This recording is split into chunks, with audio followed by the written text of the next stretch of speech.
Actually, let's go to Bruce Sussman. Bruce, so you were telling me that you don't think it's going to get above freezing until Sunday? Yeah, that is a real possibility for the metro area. If you're in the Central or Southern Valley, you might go above freezing on Saturday. We'll see. But yeah, the snow is not going anywhere. And I want to show you right now a live picture. Look at this from our coin tower looking down at the Hawthorne Bridge. I mean, can you see the snowflakes just flying past our camera? And the sidewalk there where people jog and walk is now covered in white. I see somebody biking actually in the snow. That's not an unusual sight in Portland, right? Here's the situation, is the heaviest snow so far is now moving into the metro area, and temperatures are not budging. It's 20 degrees. We continue to have a wind chill that's in the single digits because of all the gusty winds. I want to show you a live look from Lake Oswego right now. Check out the snowflakes coming down, and they are blowing all over the place. It's currently 16 degrees, and while we're at it, let's make a little trip over to Beaverton right now and check out the roads. This is Canyon Road right as it intersects with 217 just before it goes under, and look at the jammed traffic. I mean, so, you know, the Sunset Highway is jammed, so everybody's taking Canyon Road instead, and it is also jammed as you go away from Portland. This is the reason Canyon Road's so busy. Look at Highway 26 at the zoo. It has turned into a parking lot up there with compact snow and ice. Here's the Portland Park blocks, and wow, it's beautiful, but traffic also slow as everybody tries to get out of Dodge and get home as the moisture continues to increase. And here's the situation with the snow. There's the heavier snow bands right now we were looking at through our cameras.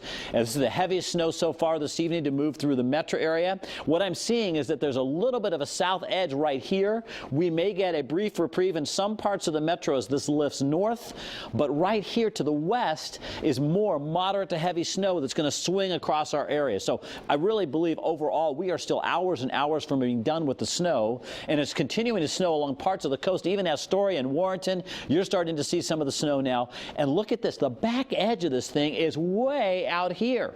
So with it so far offshore, the back edge, the fact it's snowing out over the Pacific, that tells you we are locked in this Arctic air, and everything that comes in tonight will continue to be snow. Because of that, warnings all over the place. The pink winter storm warnings until 4 a.m.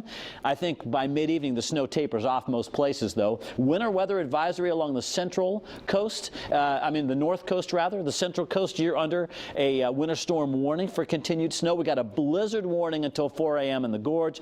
So we've got travel issues all over the place. So let's break it down. Here's tonight's snow forecast so you know how to plan. First of all, most areas are going to see snow through mid-evening, probably 7 to 9 o'clock seems reasonable with the fairly consistent snow. Roads become increasingly snow-covered and slick. The accumulations keep growing. I mean, we're really just getting started in the metro area. Metro area totals are generally between 3 and 6 inches before the snow goes away. And one other thing, just some other accumulations I expect. 3 to 6 in the gorge with the blizzard conditions there. 4 to 10 if you go south of Salem into the Lebanon, Corvallis, Albany corridor there. I mean, you guys already have 6, 7, 8 inches, so you're headed for 10, and dusting to as much as 5 inches along parts of the Oregon coast, especially just inland for some of those higher accumulations. So Jeff Gianolis here, and Jeff, I mean, this really is a true winter storm. It's very rare to have this kind of weather in February. It's usually a December or January situation, but this year we waited, and now we're going big. And Bruce, we said the other shoe would drop in February after that mild January. That's right. We had a price to pay, and we're paying it. Okay, at 11 minutes after 2 o'clock.